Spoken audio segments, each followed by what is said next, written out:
태초에 하나님이 천지를 창조하셨습니다. 하나님은 말씀으로 세상을 창조하셨습니다. 하나님이 말씀하시면 그대로 됐습니다. 하나님께서 빛이 있으라 말씀하시자 빛이 생겨났습니다. 하나님은 무에서 유를 창조하셨습니다. 하나님께서 엿새 동안 세상을 창조하셨습니다. 첫째 날 빛을 창조하셨습니다. 둘째 날 하늘과 바다를 창조하셨습니다. 셋째 날 땅과 각종 식물들을 창조하셨습니다. 넷째 날 해와 달과 별들을 창조하셨습니다. 다섯째 날 새들과 물고기들을 창조하셨습니다. 여섯째 날 땅에 사는 동물들을 창조하시고 맨 나중에 사람을 창조하셨습니다. 하나님께서 손수 만드신 것을 보시기에 심히 좋았습니다. 다윗은 하나님이 만드신 이 아름다운 세상을 보면서 주의 이름을 찬송했습니다. 여호와 우리 주여, 주의 이름이 온 땅에 어찌 그리 아름다운지요. 주의 영광이 하늘을 덮었나이다. 주의 손가락으로 만드신 주의 하늘과 주께서 베풀어 두신 달과 별들을 내가 보오니 여호와 우리 주여, 주의 이름이 온 땅에 어찌 그리 아름다운지요. 하나님은 천지와 만물을 모두 말씀으로 창조하셨지만 사람만은 특별하게 창조하셨습니다. 성부와 성자와 성령 삼위일체 하나님께서 사람을 창조하실 때 서로 이렇게 말씀하셨습니다. 우리의 형상을 따라 우리의 모양대로 우리가 사람을 만들고 그들로 바다의 물고기와 하늘의 새와 가축과 온 땅과 땅에 기는 모든 것을 다스리게 하자. 하나님은 하나님의 형상과 모양대로 사람을 창조하셨습니다. 하나님께서 왜 사람을 당신의 형상대로 만드셨을까요? 하나님은 사람을 영적인 존재로 만드셔서 사람과 친밀한 교제를 나누기를 원하셨던 겁니다. 하나님께서 흙으로 사람을 빚으시고 생명의 숨을 그 코에 불어넣으시니 사람이 생명이 되었습니다. 하나님께서 사람을 창조하시되 남자와 여자를 창조하셨습니다. 하나님은 사람을 창조하시자마자 그들에게 복을 주셨습니다. 여러분 창세기 1장 28절 말씀을 들어보십시오. 하나님이 그들에게 복을 주시며 하나님이 그들에게 이르시되 생육하고 번성하여 땅에 충만하라. 땅을 정복하라. 바다의 물고기와 하늘의 새와 땅에 움직이는 모든 생물을 다스리라 하시니라. 하나님께서 사람에게 땅과 모든 생물을 맡기셨습니다. 하나님의 형상을 지닌 사람이 하나님을 대신해서 땅과 모든 생물을 지혜롭게 관리하라고 맡기신 겁니다. 다윗이 이것을 가만히 생각을 해보니까 너무 감격스러운 것입니다. 사람이 뭐라고 하나님이 이렇게 특별히 창조하셨는가? 사람이 뭐라고 하나님께서 땅과 모든 생물을 사람에게 맡기셨는가?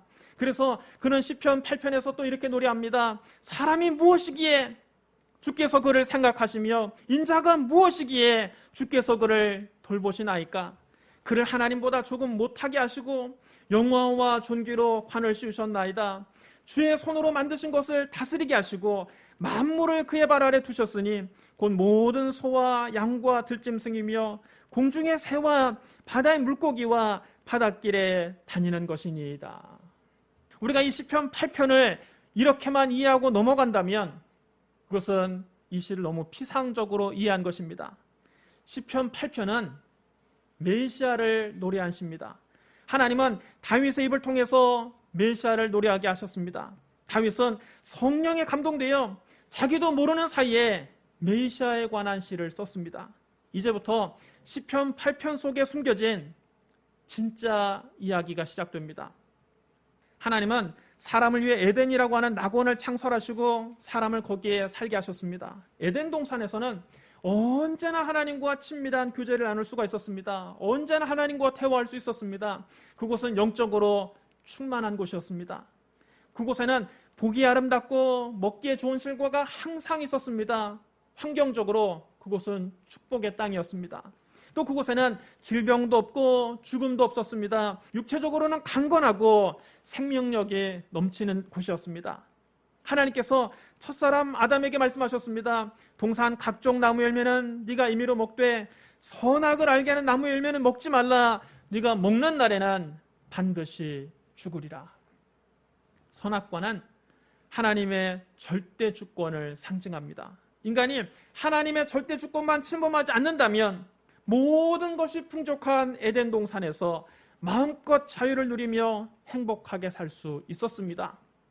하나님이처럼 사람을 특별히 존귀하게 창조하시고 특별하게 아끼고 사랑하셨습니다. 그러나 인간은 하나님을 배신했습니다. 하루는 뱀이 여자를 찾아와 물었습니다. 하나님이 참으로 너희에게 동산 모든 나무 열매를 먹지 말라 하시더냐. 뱀은 곧 사탄입니다. 요한계시록 12장 9절에 이렇게 기록되어 있습니다. 큰 용이 내쫓기니 옛뱀 곧 마귀라고도 하고 사탄이라고도 하며 온 천하를 꿰는 자라. 사탄은 들짐승 중에 가장 강교한 뱀을 자기의 도구로 이용해서 여자를 꿰었습니다. 여자는 그것이 사탄의 꼼인 줄도 모르고 순진하게 말을 섞었습니다. 동산 나무 열매를 우리가 먹을 수 있으나 동산 중앙에 있는 나무 열매는 하나님 말씀에 너희는 먹지도 말고 만지지도 말라 너희가 죽을까 하노라 하셨느니라. 여자가 하나님 말씀에 확신이 없는 것을 보고 뱀이 재빨리 여자를 안심시킵니다. 너희가 결코 죽지 아니하리라. 그러면서 뱀은 여자에게 솔깃한 이야기를 속삭입니다. 너희가 그것을 먹는 날에는 너희 눈이 밝아져서 하나님과 같이 되어 선악을 알 줄을 하나님이 아심이니라. 여자가 그 말을 듣고 그 나무를 다시 보자 과연 먹음직도 하고 보암직도 하고 지혜롭게 할 만큼 탐스럽기까지 했습니다. 여자가 손을 내밀어 그 열매를 따서 먹었습니다. 그리고 자기와 함께 있는 남편에게도 주니 그도 먹었습니다. 여러분, 아담과 하와가 왜 선악과를 먹었습니까? 그 선악과 맛이 궁금해서 먹은 것입니까? 배가 고파서 먹은 것입니까? 아니지요. 그들은 하나님과 같이 되기 위해 선악과를 먹었습니다. 그러므로 선악과를 따먹은 것은 단순히 남의 가수원에 들어가서 나무 열매 하나 서리에 먹은 죄가 아닙니다. 아담과 하와는 절대 주권자의 자리에서 하나님을 내쫓고 그 자리를 자기들이 차지하기 위해서 선악과를 먹은 것입니다. 이것은 반역입니다. 하나님은 모든 피조물 가운데 인간을 특별하게 아끼고 사랑하셨건만 인간은 하나님의 사랑을 무참히 짓밟고 하나님을 배신했습니다. 이것이 인간이 하나님께 지은 죄입니다. 이것이 바로 원죄입니다. 인간이 하나님을 배신한 결과는 비참했습니다. 영적으로 하나님과 교제가 단절됐습니다. 성부와 성자, 성령 삼위일체 하나님께서 서로에게 말씀하셨습니다. 보라, 이 사람이 선악을 아는 일에 우리 중 하나같이 되었으니 그가 손을 들어 생명나무 열매도 따먹고 영생할까 하노라. 그래서 하나님께서 에덴 동산에서 아담을 쫓아내셨습니다. 하나님은 죄가 전혀 없으신 지극히 거룩하신 분입니다. 죄로 말미암아 더러워진 인간은 더는 거룩하신 하나님 앞에 나갈 수 없게 됐습니다. 하나님과 교제가 단절되는 것이 곧 영적인 죽음입니다. 인간은 하나님의 형상과 모양대로 창조되었기 때문에 하나님과 교제하지 못하면 그 영은 이미 죽은 것입니다. 환경적으로는 땅이 저주를 받아서 가시덤불과 엉겅퀴를 내기 시작했습니다. 하나님께서 아담에게 말씀하셨습니다. 네가 네 아내의 말을 듣고 내가 너에게 먹지 말라 한 나무 열매를 먹었은즉 땅은 너로 말미암아 저주를 받고 너는 평생에 수고하여야 그 소산을 먹으리라. 땅이 너에게 가시덤불과 엉겅퀴를 낼 것이라. 네가 먹을 것은 밭의 채소인즉 네가 흙으로 돌아갈 때까지 얼굴에 땀을 흘려야 먹을 것을 먹으리니 네가 그곳에서 취함을 입었습니다. 하나님께서 땅을 아담에게 맡기셨습니다. 아담에게 관리하라고 하셨습니다. 아담이 하나님을 대신해서 땅을 맡아 관리해 왔습니다. 그런데 아담이 하나님께 죄를 범하자 아담이 관리하던 땅도 저주를 받아서 채소와 열매 대신에 가시덤불과 엉겅퀴를 내기 시작한 것입니다. 그때부터 인간은 얼굴에 땀을 흘려야만 간신히 먹고 살 수 있게 되었습니다. 가난과 저주는 인간이 자초한 것입니다. 육체적으로는 병들어 죽고 한 줌 흙으로 돌아가게 됐습니다. 하나님이 범죄한 아담에게 말씀하셨습니다. 너는 흙이니 흙으로 돌아갈 것이니라. 인간이 죄를 범하기 전에는 질병도 없고 죽음도 없었습니다. 그러나 범죄한 이후에 인간의 육신은 병들게 되었고 종국에는 흙으로 돌아가라는 사망 선고를 받고 말았습니다. 인간이 생명의 근원이신 하나님을 배신한 결과 죽음에 이르는 병에 걸리고 말았습니다. 이처럼 아담이 하나님을 반역하자 영적으로는 죽고 환경적으로는 저주를 받고 육체적으로는 병들어 죽는 절망적인 존재가 되고 말았습니다. 인간이 이렇게 하나님을 반역했음에도 불구하고, 인간이 이렇게 하나님을 배신했음에도 불구하고, 인간이 이렇게 하나님께 죄를 범했음에도 불구하고 하나님은 그런 못난 인간을 사랑하셨습니다. 하나님은 늘 인간을 생각하셨습니다. 하나님은 인간을 이 비참한 절망에서 구원하기로 작정하셨습니다. 그래서 독생자 예수 그리스도를 이 세상에 보내신 겁니다. 하나님이 세상을 이처럼 사랑하사 독생자를 주셨으니 이는 그를 믿는 자마다 멸망하지 않고 영생을 얻게 하려 하십니다. 하지만 세상은 그를 알지 못하였고 그를 영접하지도 않았습니다. 그나마 영원히 순수한 어린 아이들과 젖먹이들만 주님을 찬양했습니다. 오늘 시편 8편 2절 말씀을 보십시오. 주의 대적으로 말미암아 어린 아이들과 젖먹이들의 입으로 권능을 세우심이여 이는 원수들과 보복자들을 잠잠하게 하려 하심이니이다. 신약시대 예수님께서 예루살렘 성전에 들어가셨을 때입니다. 아버지 집을 주님이 찾아가신 겁니다. 그런데 성전에서는 돈 바꾸는 사람들, 비둘기 파는 사람들, 양이나 염소를 파는 사람들이 장사를 하고 있었습니다. 본래 성전에서는 구약의 율법에 따라 짐승을 잡아서 번제, 화목제, 속죄제, 속건제를 하나님께 드립니다. 하지만 멀리 외국에서 온 유대인들은 집에서부터 기르는 그 가축을 데리고 올 수 없었기 때문에 예루살렘에 와서 희생 제물을 구할 수밖에 없었습니다. 그러려면 먼저 그리스 화폐, 로마 화폐를 성전에서 통용되는 화폐인 세겔로 환전해야 합니다. 따라서 환전해주는 사람이 필요합니다.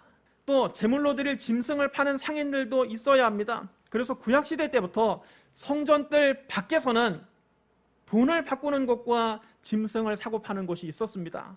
그런데 예수님 당시에는 성전 밖에서만 매매를 해야 될 상인들이 아예 성전 안에 들어와서 성전 안에서 돈을 바꿔주고 매매를 했습니다. 제사장들이 상인들에게 뇌물을 받고 이를 눈감아준 것입니다. 그러니 하나님께 예배를 드려야 될 성전이 장사꾼들의 장터로 전락하고 만 것입니다. 예수님 당시에 이스라엘의 제사의식이 이렇게까지 타락한 것입니다. 하나님의 성전은 완전히 장터가 되고 강도의 소굴이 됐습니다. 한쪽에서는 돈 바꾸라고 고함을 치고 다른 곳에서는 짐승들이 울고 또 다른 곳에서는 기도하는 소리가 섞여서 온통 야당 법석이었습니다. 주님이 그것을 보시고 거룩한 분노를 느끼셔서 채찍을 만들어 양떼와 소떼를 사정없이 때리시고 돈 바꾸는 사람들의 상과 비둘기 파는 사람들의 의자를 둘러 엎으셨습니다. 이에 놀란 양떼와 소떼가 소리를 지르고 도망가고 동전들이 쨍그랑쨍그랑 떨어지고 비둘기가 성전에서 푸드덕거리며 날아다녔습니다. 순식간에 성전이 아수라장이 됐습니다. 하지만 예수님에게서 권위와 위엄이 나타나자 아무도 함부로 대항할 수 없었습니다. 그때 예수님께서 사람들에게 말씀하셨습니다. 기록된 바 내 집은 기도하는 집이라 일컬음을 받으리라 하였거늘 너희는 강도의 소굴을 만드는도다. 주님이 이렇게 성전을 깨끗이 청소하시자 맹인들과 저는 자들이 주님께 나왔습니다. 그 전까지는 이 사람들이 올 수가 없었습니다. 성전에 장사꾼들만 득실거렸기 때문에 정작 하나님의 도움이 필요한 사람들은 성전에 와서 도움을 받을 수 없었습니다. 예수님께서 성전을 깨끗하게 하신 후에야 하나님의 도움이 절실하게 필요한 사람들이 성전에 나오게 된 것입니다. 주님은 그들을 한 사람 한 사람 고쳐주셨습니다. 이제는 성전에서 양의 울음소리, 염소의 울음소리, 비둘기의 푸드덕거리는 소리, 돈 바꾸는 소리가 아니라 하나님께 감사하는 소리와 찬양하는 소리로 충만하게 되었습니다. 성전이 비로소 하나님께 예배드리는 장소가 되었습니다. 이때 어린아이들이 제일 신이 났습니다. 어린아이들은 병자가 고침받는 기적이 일어날 때마다 박수를 치고 환호성을 지르면서 이렇게 찬양했습니다. 호산나 다윗의 자손이여. 호산나 다윗의 자손이여. 호산나라는 말은 본래 우리를 구원하소서 이런 뜻의 히브리어 호샤나를 헬라어로 음역한 것입니다. 그런데 시간이 지나면서 본래 의미보다는 만세 이런 환호성으로 쓰였습니다. 다윗의 자손이라는 말은 유대인들이 간절히 기다려온 메시아를 지칭하는 말입니다. 유대인들은 그들을 구원할 메시아가 다윗의 자손으로 오실 것을 굳게 믿고 있었습니다. 따라서 어린아이들이 호산나 다윗의 자손이여 이렇게 소리를 친 것은 예수님을 메시아라고 부른 것입니다. 그러자 대제사장들과 서기관들이 그 어린아이들의 노래를 듣고 노에서 예수님께 와서 따졌습니다. 그들이 하는 말을 당신은 듣고 있어. 대제사장과 서기관들은 예수님을 메시아로 믿지 않았기 때문에 어린아이들이 예수님을 호산나 다윗의 자손이여 소리를 지른 것이 불온하다고 여긴 것입니다. 철없는 아이들이 온당하지 않은 말을 하면 그들을 말려야지 왜 듣고 가만히만 있냐고 예수님께 따진 것입니다. 그때 예수님께서 시편 8편 2절 말씀을 인용하셔서 이렇게 대답하십니다. 그렇다 어린 아기와 젖먹이들의 입에서 나오는 찬미를 온전하게 하셨다함을 너희가 읽어본 적이 없느냐. 주님께서 성경에 기록된 말씀으로 대제사장들과 서기관들을 책망하시자 그들은 입을 다물고 잠잠할 수밖에 없었습니다. 여러분 이것 보십시오. 시편 8편 2절이 누구를 가리키는 말씀입니까? 예수 그리스도를 가리키는 말씀입니다. 어린 아기와 젖먹이들의 입에서 나오는 찬미를 온전하게 하신 것은 예수님께서 이 세상에 오셨을 때 그대로 성취됐습니다. 시편 8편 5절로 6절도 보십시오. 그를 하나님보다 조금 못하게 하시고 영화와 존귀로 관을 씌우셨나이다. 주의 손으로 만드신 것을 다스리게 하시고 만물을 그의 발 아래 두셨으니. 이 구절도 우리 주 예수 그리스도를 가리키는 말씀입니다. 이 말씀은 예수 그리스도의 낮아지심과 높임 받으심을 기록한 말씀입니다. 예수 그리스도는 하나님의 아들이십니다.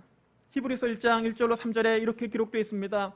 옛적의 선지자들을 통하여 여러 부분과 여러 모양으로 우리 조상들에게 말씀하신 하나님이 이 모든 날 마지막에는 아들을 통하여 우리에게 말씀하셨으니 이 아들을 만유의 상속자로 세우시고 또 그로 말미암아 모든 세계를 지으셨느니라. 이는 하나님의 영광의 광채시요 그 본체의 형상이시라. 하나님의 아들은 하나님의 영광의 광채시요 그 본체의 형상이십니다. 그런데 그 하나님의 아들이 우리 모든 죄값을 대신 치러주기 위해서 사람의 몸을 입고 스스로 낮아지셨습니다.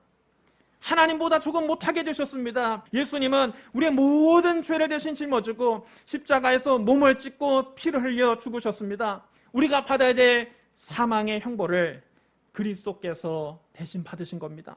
주님은 아버지 하나님의 뜻에 죽기까지 복종하셨습니다. 이 아버지 하나님께서 그를 죽은 자 가운데서 다시 살리셔서 모든 이름 위에 뛰어난 이름을 그에게 주셨습니다. 모든 무릎을 예수 이름에 꿇게 하셨습니다. 빌립보서 2장 6절로 11절에 이렇게 기록되어 있습니다. 그는 근본 하나님의 본체시나 하나님과 동등됨을 취할 것으로 여기지 아니하시고 오히려 자기를 비워 종의 형체를 가지사 사람들과 같이 되셨고 사람의 모양으로 나타나사 자기를 낮추시고 죽기까지 복종하셨으니 곧 십자가에 죽으심이라. 이러므로 하나님이 그를 지극히 높여 모든 이름 위에 뛰어난 이름을 주사 하늘에 있는 자들과 땅에 있는 자들과 땅 아래에 있는 자들로 모든 무릎을 예수 이름에 꿇게 하시고 모든 입으로 예수 그리스도를 주라 시인하여 하나님 아버지께 영광을 돌리게 하셨느니라. 시편 8편에 기록된 그리스도의 낮아지심과 높임 받으심이 그의 십자가의 죽으심과 부활하심으로 그대로 성취된 것입니다. 히브리서 2장 5절로 9절에서는 더 직접적으로 오늘 우리가 읽은 시편 8편을 인용하고 있습니다. 여러분 이 말씀을 잘 들어보십시오. 하나님이 우리에게 말하는 바 장차 올 세상을 천사들에게 복종하게 하심이 아니니라. 그러나 누구인가가 어디에서 증언하여 이르되 사람이 무엇이기에 주께서 그를 생각하시며 인자가 무엇이기에 주께서 그를 돌보시나이까. 그를 잠시 동안 천사보다 못하게 하시며 영광과 존귀로 관을 씌우시며 만물을 그 발 아래 복종하게 하셨느니라 하였으니 만물로 그에게 복종하게 하셨은즉 복종하지 않는 것이 하나도 없어야 하겠으나 지금 우리가 만물이 아직 그에게 복종하고 있는 것을 보지 못하고 오직 우리가 천사들보다 잠시 동안 못하게 하심을 입은 자 곧 죽음의 고난을 받으심으로 말미암아 영광과 존귀로 관을 쓰신 예수를 보니 이를 행하심은 하나님의 은혜로 말미암아 모든 사람을 위하여 죽음을 맛보려 하심이라. 하나님께서 잠깐 동안 하나님보다 잠깐 못하게 하신 자, 죽음의 고난을 통과하시고 부활하셔서 영광과 존귀로 관을 쓰신 분은 바로 우리 주 예수 그리스도입니다. 바로 시편 8편이 예수 그리스도를 노래한 시라고 히브리서는 분명하게 밝히고 있는 것입니다. 고린도전서 15장 20절로 28절에서도 시편 8편을 인용하고 있습니다. 여러분 이 말씀도 잘 들어보십시오. 그러나 이제 그리스도께서 죽은 자 가운데서 다시 살아나사 잠자는 자들의 첫 열매가 되셨도다. 사망이 한 사람으로 말미암았으니 죽은 자의 부활도 한 사람으로 말미암는도다. 아담 안에서 모든 사람이 죽은 것 같이 그리스도 안에서 모든 사람이 삶을 얻으리라. 그러나 각각 자기 차례대로 되리니 먼저는 첫 열매인 그리스도요, 다음에는 그가 강림하실 때 그리스도에게 속한 자요, 그 후에는 마지막이니 그가 모든 통치와 모든 권세와 능력을 멸하시고 나라를 아버지 하나님께 바칠 때라. 그가 모든 원수를 그 발 아래 둘 때까지 반드시 왕노릇 하시리니 맨 나중에 멸망받을 원수는 사망이니라. 만물을 그의 발 아래 두셨다 하셨으니 만물을 아래에 둔다 말씀하실 때에 만물을 그의 아래 두시니가 그 중에 들지 아니한 것이 분명하도다. 만물을 그에게 복종하게 하실 때에는 아들 자신도 그때에 만물을 자기에게 복종하게 하신 이에게 복종하게 되리니 이는 하나님이 만유의 주로서 만유 안에 계시려 하심이라. 그리스도는 본래 하나님과 본체이시나 하나님과 동등됨을 취할 것으로 여기지 아니하시고 오히려 자기를 낮춰 사람들과 같이 되셨습니다. 주님은 십자가에 죽기까지 아버지 하나님께 복종하셨습니다. 그러자 하나님께서 그를 죽은 자 가운데서 다시 살리시고 그를 지극히 높여서 모든 이름 위에 뛰어난 이름을 주시고 영어와 존귀로 그에게 관을 씌우시고 하나님의 손으로 만드신 모든 것을 다스리게 하시고 만물을 그의 발 아래 두셨습니다. 시편 8편이 우리에게 전하고자 하는 진짜 메시지는 바로 이것입니다. 결국 시편 8편은 우리 주 예수 그리스도를 노래한 시입니다. 사랑하는 성도 여러분, 다윗은 하나님께서 주신 아름다운 세계를 보면서 하나님을 찬양했습니다. 그런데 다윗은 성령에 감동되어 자기도 모르는 사이에 메시아를 노래하고 있었습니다. 어린아이들과 젖먹이들의 입으로 권능을 세우신 분은 우리 주 예수 그리스도십니다. 하나님의 아들로서 근본 하나님과 본체시나 나 같은 죄인을 살리기 위해서 잠깐 동안 인간의 몸으로 낮아지신 분은 우리 주 예수 그리스도입니다. 죽음을 이기고 부활하셔서 만물을 그의 발 아래 두신 분은 우리 주 예수 그리스도입니다. 사람이 무엇이기에 주님이 우리를 이렇게까지 생각하시고 내가 뭐라고 주님이 나를 이렇게 돌보시나이까? 그 은혜를 생각하면 그저 감사할 것밖에는 없습니다. 그 사랑을 생각하면 그저 찬양할 것밖에는 없습니다. 하나님의 은혜와 사랑을 깊이 묵상하고 감사와 찬양과 영광을 주께 돌리는 저와 여러분이 되시기를 주님의 이름으로 축원합니다. 우리 기도하겠습니다. 사랑과 은혜가 풍성하신 하나님 아버지, 죄와 허물로 영원히 죽을 수밖에 없는 우리를 살리기 위해서 하나님의 아들을 이 세상에 보내주시니 감사합니다. 하나님의 아들이 사람의 몸을 입고 낮아지셔서 십자가에서 우리의 모든 죄값을 대신 치러주시니 감사합니다. 사람이 무엇이기에 주님이 이렇게까지 우리를 생각해 주시고 내가 무엇이기에 주님 우리를 이렇게 돌보시나이까? 예수님의 십자가 은혜에 그저 감사합니다. 죽음을 이기고 부활하셔서 만물을 그 발 아래 두셨으니 겸손히 주님 앞에 무릎 꿇고 주님을 경배합니다. 모든 영광을 우리 주님이 홀로 받아 주시옵소서. 예수님 이름으로 감사하며 기도드리옵나이다. 아멘.